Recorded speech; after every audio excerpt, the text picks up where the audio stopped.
Olá pessoal, vamos estudar agora a parte de administração pública, que é uma disciplina que você vai ver com cuidado aí na parte de direito administrativo. Nós vamos focar aqui nos aspectos constitucionais, mas é difícil dissociar uma coisa da outra, mas os tópicos constitucionais lá do artigo 37 até o artigo 41, nós vamos abordar aqui e você lá em direito administrativo vai aprofundar depois essas questões. Então vamos começar falando sobre os diversos enfoques sobre governo e administração pública. Então, quando nós falamos de governo no aspecto objetivo ou material, nós estamos falando das funções legislativa, executiva, jurisdicional. Quando nós falamos de governo pelo aspecto subjetivo, nós estamos falando dos poderes. Então, poder legislativo, executivo e judiciário, e função essencial, a justiça do Ministério Público. Já quando falamos de administração pública sob o aspecto objetivo, material, pode aparecer na sua prova também como aspecto funcional, aí nós estamos falando das atividades da administração, serviço público, fomento, poder de polícia, intervenção. E quando falamos da administração pelo aspecto subjetivo, formal, orgânico, aí nós estamos falando dos órgãos, das entidades, da administração indireta, dos agentes públicos, dos servidores. Então, a maneira de enfocar cada um desses tópicos é que vai nos nortear de como nós estamos falando de governo em sentido subjetivo, poderes, governo em sentido objetivo, as funções, que não são exclusivas. Você tem funções legislativas típicas em um poder, funções legislativas atípicas em outro poder e por aí vai. Bom, e entrando aí já no artigo 37 da Constituição Federal, vamos falar dos princípios da Constituição, os princípios da administração, que são chamados princípios da administração expressos. Nós temos outros princípios não expressos no artigo 37, que trata do LIMP, que é legalidade, impessoalidade, publicidade, eficiência, moralidade e eficiência. Você tem outros como o princípio da supremacia do interesse público, o princípio da razoabilidade e o princípio da proporcionalidade, que apesar de não estarem expressos, estão presentes também na Constituição ou em outras leis, por exemplo, como a Lei do Processo Administrativo, Lei 9874 de 1999. Então, princípios expressos são esses aí, que estão no artigo 37. Você tem outros princípios previstos no artigo 2º da Lei 9784, que fala também de finalidade, de motivação, de razoabilidade, proporcionalidade, ampla defesa, segurança jurídica, interesse público, complementando o rol dos princípios lá do artigo 37 da Constituição. Bom, e aí a gente vai falar aqui da investidura em cargo público, que via de regra depende de aprovação em concurso de provas ou de provas e títulos. Estamos falando da investidura em cargo público efetivo, não da investidura de cargo de livre nomeação e exoneração, também chamada de exoneração ad nutum, em que o detentor do poder, no caso ali hierárquico, ele pode nomear ou destituir a sua livre escolha aqueles servidores. Então, você tem, no caso, ressalvadas as nomeações de cargo em comissão declarado de lei, livre nomeação e exoneração, todas as nomeações para cargo ou emprego público, no caso, emprego público, nas empresas estatais, empresas de sociedade de economia mista ou empresas públicas. Depende de prévia aprovação em concurso público de provas ou de provas e títulos. Então, você tem uma série de exceções que não são só essas aqui do inciso 2. Você tem, além dos cargos de livre nomeação e exoneração, você tem também do inciso 9 do artigo 37, a contratação por tempo determinado para atender a necessidade temporária de excepcional interesse público, caso em que você vai ter um processo de contratação simplificado, uma seleção que não é propriamente um concurso público, contratação de professores, técnicos e cientistas estrangeiros, na forma do artigo 207, parágrafo 1º da Constituição. Então, olha lá. As universidades gozam de autonomia didático-científica, papapá. É facultado às universidades admitir professores técnicos e cientistas estrangeiros na forma da lei, né? É um processo seletivo público desses professores ou alguém de renome internacional, um pesquisador, que pode ser contratado, às vezes, por análise de currículo, por entrevista, né? Pelo notório conhecimento em determinada área de conhecimento ou de pesquisa, não necessariamente vai ser por concurso público. Outras exceções, a admissão de agentes comunitários de saúde e combate a endemias por processo seletivo público, parte dos gestores locais, no artigo 198, parágrafo 4º da Constituição.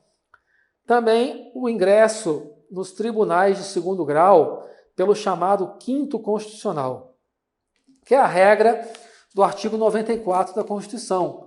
Lembra do 5º Constitucional? Que é 1/5, né, dos lugares dos TRFs, Tribunais de Justiça e Territórios será composto de membros do Ministério Público com mais de 10 anos de carreira e advogados de notório saber jurídico com mais de 10 anos na respectiva atividade profissional, né? Então, esse 5º Constitucional, por exemplo, o advogado com mais de 10 anos de atividade profissional, ele já entra no Tribunal Regional Federal, ou no Tribunal Regional do Trabalho, ou no próprio STJ, e aí não é um 5º Constitucional, é 1/3, né, que é dividido entre membros do MP e do Trabalho.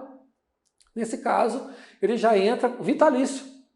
Ele não fez concurso público, não se submeteu, né, e já entra com vitaliciedade. Ou seja, o juiz de carreira, aquele que fez concurso para juiz, ele precisa de 2 anos para adquirir a vitaliciedade. O juiz que entra pelo 5º Constitucional, seja ele oriundo do Ministério Público, seja ele oriundo da advocacia, ele não necessita passar pelo período de 2 anos para adquirir a vitaliciedade.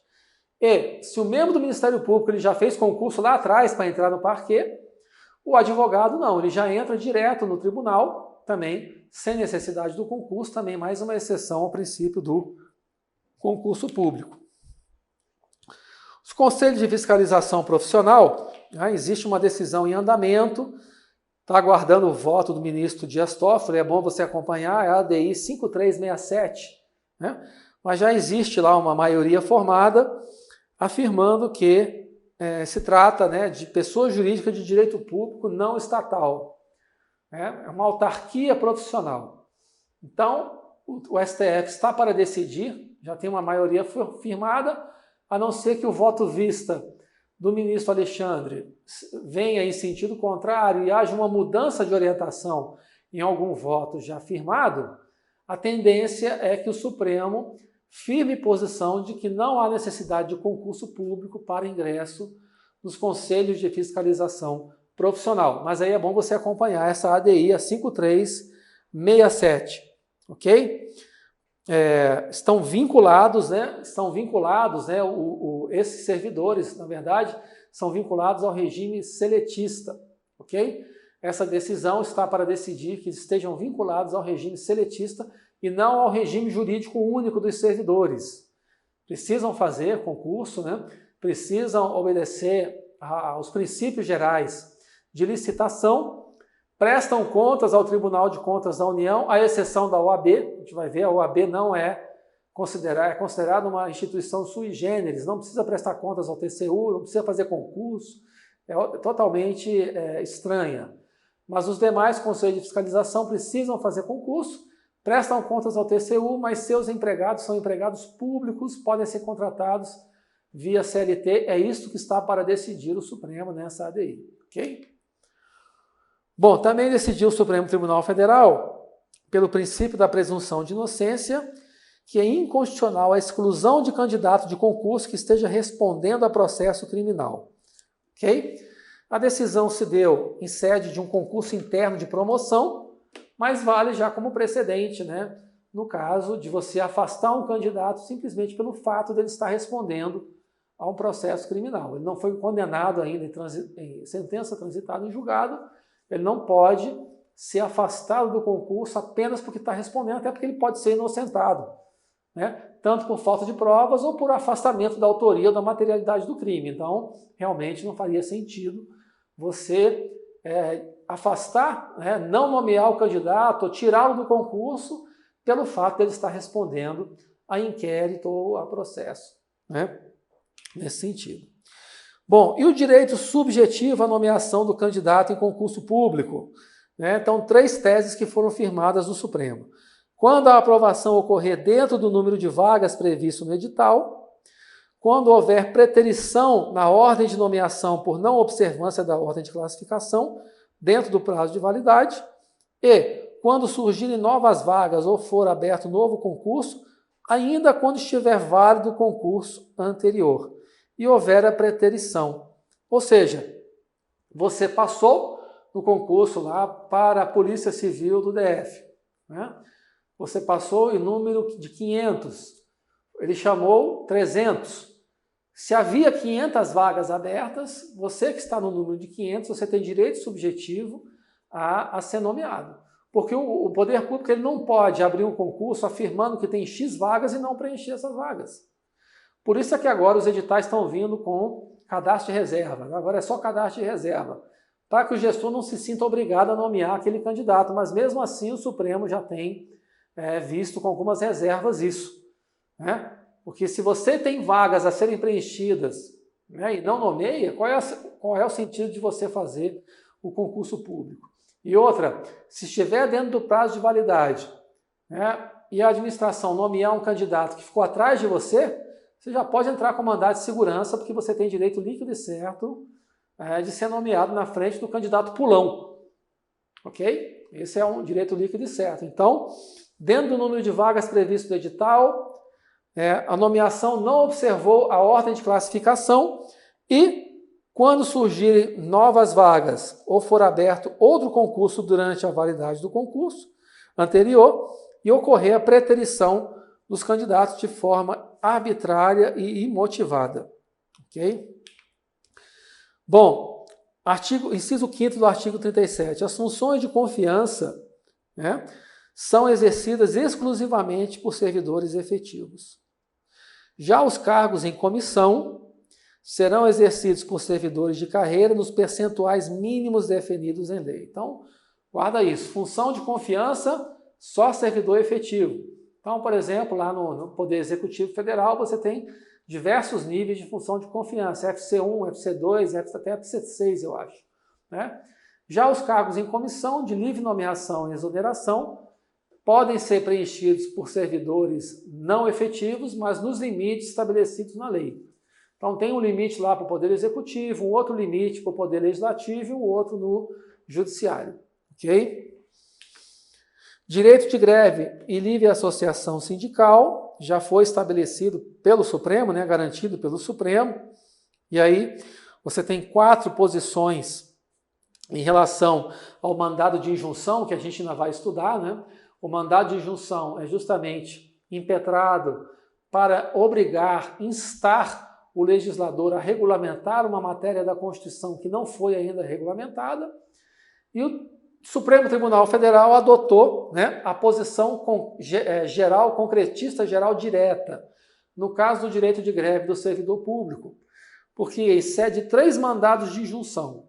O Supremo já tinha instado o legislador a regulamentar o inciso 7º do artigo 37, que diz que o direito de greve do servidor será exercido nos termos da lei. Será. Então, direito de greve será exercido nos termos definidos em lei específica.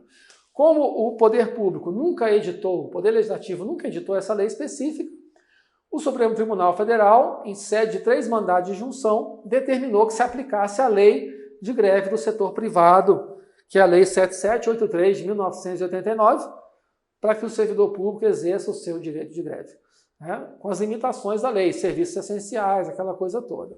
Essa é a chamada teoria geral direta, concretista geral direta, né?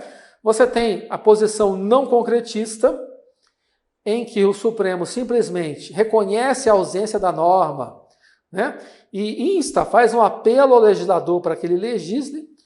Você tem a posição concretista individual intermediária, em que o Supremo Tribunal Federal reconhece a mora e determina um prazo para que o Poder Legislativo ou o Poder Executivo edite a norma, né? E aí, se ele não editar a norma, ele diz qual vai ser a regra. E você tem a posição geral concretista, que o Supremo Tribunal Federal reconhece a mora e defere o mandado de injunção para estabelecer as condições em que será exercido o direito, né? Ou as condições em que o interessado poderá promover a ação à forma de exercê-los, caso não suprida a mora legislativa. Isso tudo está lá na lei, né, do mandado de injunção, né, que é a Lei 13.300 de 2016, a lei do mandado de injunção individual e coletivo. O artigo 37 fala também da reserva de cargos e empregos para as pessoas portadoras de deficiência e define os critérios, né, de sua admissão, né? O direito de deficiente se inscrever em concurso público, né, e o percentual de até 20% das vagas oferecidas no concurso. Esse percentual está na Lei 8.112. Mais o decreto 3298 de 99, né, que assegura às pessoas portadoras de deficiência o direito de se inscreverem em concurso público, reserva um percentual mínimo de 5%. Então, você tem um percentual mínimo de 5% no decreto 3289 e o percentual máximo de 20% na Lei 8.112 de 1990, que é a Lei dos Servidores Públicos Federais, que muitas vezes é repetida nos normativos estaduais. Então, e o Supremo considera que mesmo a fração decorrente da utilização percentual tiver calcular uma vaga inferior a 1, tem que ser prevista no mínimo uma vaga para o portador de deficiência, né? Ou seja, se houverem 4 vagas, uma tem que ser para portador de deficiência, porque 4 não alcançaria, né, os 20%, daria menos de 1. Mas o Supremo definiu que, mesmo nesse caso, você deve prever a existência de uma vaga para o portador de deficiência. Ok? Vamos em frente. Quanto à remuneração e subsídio dos servidores, né, o inciso 10 estabelece que ela é fixada ou alterada por lei específica, né, assegurada a revisão geral anual sempre na mesma data. O que o Supremo decidiu sobre isso? O Supremo decidiu recentemente que essa revisão anual não implica necessariamente em reajuste, né? Essa revisão anual, inclusive, não implica em reposição do poder de compra. Então, praticamente, ele tornou letra morta o inciso 10 do artigo 37 da Constituição. Você não necessita ter a recomposição do poder de compra, você não é obrigado a dar reajuste, né? Essa revisão geral anual poderá ser simplesmente simbólica, 0,1%, ou, na verdade, nem ocorrer, né? Porque o Supremo afastou essa necessidade da recomposição do poder de compra e da existência de reajuste, né, desse poder, né, dessa remuneração. E aí você tem, né, a remuneração e o subsídio dos ocupantes de cargos e funções, aí você tem chamado teto constitucional. O que diz o teto constitucional? Lá do inciso 11 da Constituição, do artigo 37. A remuneração e o subsídio dos ocupantes de qualquer cargo não pode ultrapassar, né, o dos membros do Supremo Tribunal Federal, né, de qualquer cargo. E aí ele fez um escalonamento no âmbito estadual e municipal. Então, no âmbito federal, Supremo, né, no Poder Judiciário. E aí ele fez uma subdivisão do Poder Judiciário Federal e do Poder Judiciário Estadual. Esse quadrinho na frente eu explico melhor para você. Então, por exemplo, no teto máximo geral, você tem um ministro do STF, né? Tanto para o Poder Legislativo Federal, quanto para o Poder Executivo Federal. No Poder Judiciário, nos tribunais superiores, você tinha, né, o artigo 93.5, ele dizia que dos tribunais superiores, que é o Tribunal Superior Eleitoral, Tribunal Superior do Trabalho, STJ, a remuneração seria de 95%, né, da remuneração do STF. E nos tribunais de justiça dos estados, O mesmo inciso 11 dizia que era 90,25% da remuneração do Supremo Tribunal Federal. O que é que o Supremo decidiu na sede da ADI 3854? Em sede da ação direta de inconstitucionalidade 3854, ele acabou com o subteto. Então, qualquer juiz hoje, seja o juiz de primeira instância lá, que acabou de passar no concurso, seja o desembargador do Tribunal de Justiça, seja o do Tribunal Regional do Trabalho, todos eles submetem-se ao teto do Supremo. Então não existe mais um subteto, entendeu? Ele, pela unicidade do Poder Judiciário Nacional, não poderia um juiz de Tribunal de Justiça ganhar menos que o Tribunal Federal, que por sua vez não poderia ganhar menos que o Supremo. Está todo mundo hoje no teto do Supremo.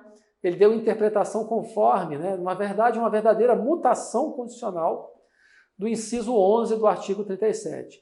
Mas os demais servidores, os mortais, que trabalham no Ministério Público, na Defensoria Pública, e os serventuários do Poder Judiciário, esses continuam sujeitos ao teto de 90,25% no âmbito estadual e de 95% no âmbito do Poder Judiciário. Ok? No âmbito dos estados, o teto máximo geral do governador, ministro do STF, no Poder Legislativo dos deputados estaduais e distritais, no Poder Executivo é o da remuneração do governador, e no âmbito municipal, no Poder Legislativo e no Poder Executivo, o teto é o da remuneração do prefeito. Não esqueça que no município não existe poder judiciário. Okay? A remuneração também, o teto de remuneração aplica-se às empresas públicas, sociedade de economia mista e suas subsidiárias, e não vale para as estatais independentes, ou seja, só vale para as estatais dependentes. O que são as estatais dependentes? É aquelas que recebem recursos do ente patrocinador, no caso da União ou do Estado, para receitas correntes. Recursos do orçamento fiscal para pagamento de suas despesas correntes. Então, essas estão submetidas ao teto. As estatais não dependentes, que não recebem recursos da União ou dos Estados para suas despesas correntes, tipo Banco do Brasil, Caixa Econômica Federal, Petrobras, Correios, essas não precisam se submeter ao teto de remuneração do inciso 11 do artigo 37. Joia? E não serão computadas as parcelas de caráter indenizatório. Então tem diárias, tem auxílio de custo, auxílio gasolina, passagens aéreas, nada disso é computado. Também estão excluídos do teto. Olha o tanto de coisa que está excluído do teto constitucional. A hipótese de acumulação de cargo. Por exemplo, servidor do judiciário que também dá aula em universidade pública. Se a soma dos contra-cheques ultrapassar esse valor, você pode ter a ultrapassagem do teto constitucional. Então, o ministro do STF que dá aula na UNB pode, então, ganhar acima do teto, porque o limite deve ser aferido em cada um dos contra-cheques. Engraçado que o CNJ, quando foi regulamentar isso, justificou lá que não poderia ser admitido trabalho escravo, ou seja, que o servidor não poderia ser obrigado a trabalhar de graça sem receber a devida remuneração. Foi isso que estava escrito lá. Auxílio funeral, auxílio reclusão, auxílio alimentação e outras parcelas indenizatórias também não se submetem. Benefício recebido de plano de previdência fechado, benefício de caráter temporário, como auxílio creche, assistência médica, abono de permanência, bolsa de estudo, acúmulo da função da magistratura com a função eleitoral. Por exemplo, o ministro do STF também é presidente do Tribunal Superior Eleitoral. Existem ministros do STJ que exercem funções como ministros do TSE. Então, essa acumulação também não se submete ao teto. O teto é aferido em cada um dos cargos. Então, você pode receber a remuneração do Supremo sem prejuízo da remuneração da função eleitoral. Isso também acontece nos tribunais regionais eleitorais que têm desembargadores de justiça nos seus quadros. Bom, o que é que a reforma da Previdência alterou no artigo 37? Né? Questão incluiu 3 parágrafos. Né? O servidor que é readaptado em função de limitação na sua capacidade física, né? Desde que possua habilitação e o nível de escolaridade, e aposentadoria com utilização do tempo de contribuição do regime geral, acarretará o rompimento do vínculo que gerou o referido tempo de contribuição. Então, se você aposentou, né, pelo regime geral, né? Se você aposentou pelo regime geral e se você utilizou o tempo de contribuição de cargo, emprego ou função pública, né, isso acarretará o rompimento do vínculo que gerou o referido tempo de contribuição. Então, se você aposentou pelo regime próprio de previdência, né, e se você era servidor, né, isso acarreta o rompimento do vínculo que regerou esse tempo de contribuição.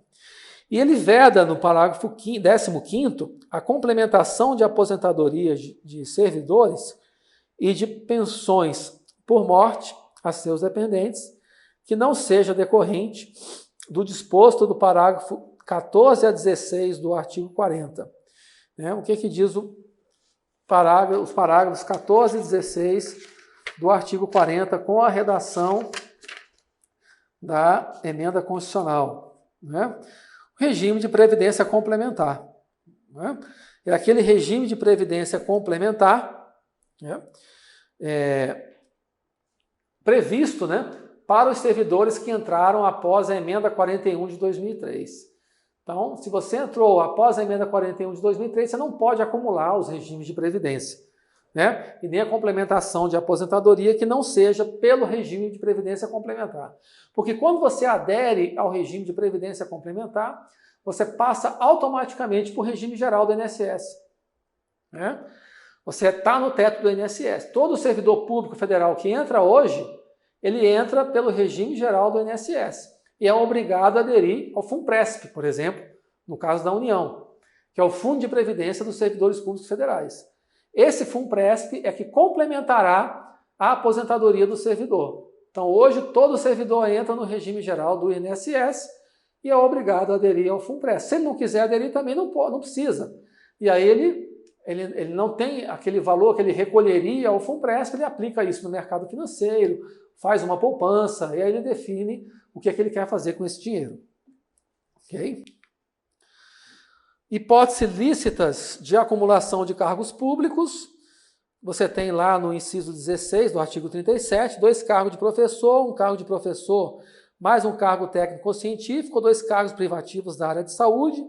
Você tem também o cargo de mandato de vereador com cargo ou função pública, desde que haja compatibilidade de horário.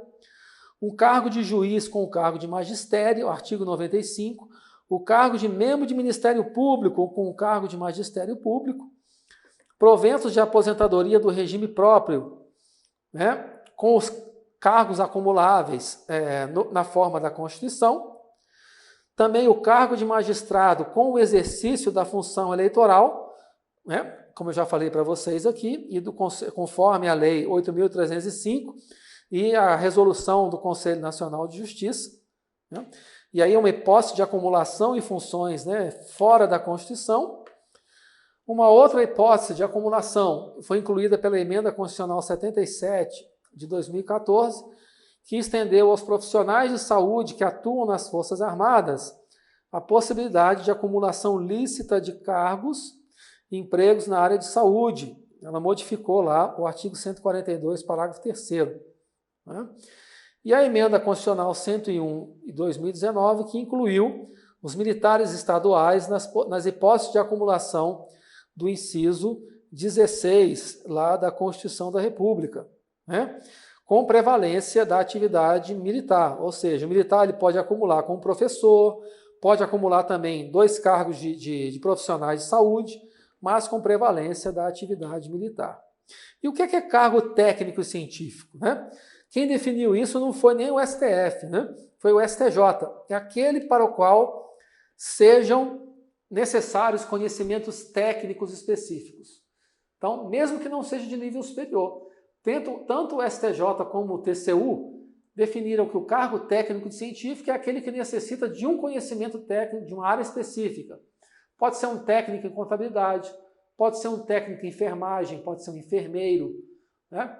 Pode ser um contador, não necessariamente de nível superior, engenheiro, tecnólogo, técnico de informação, né?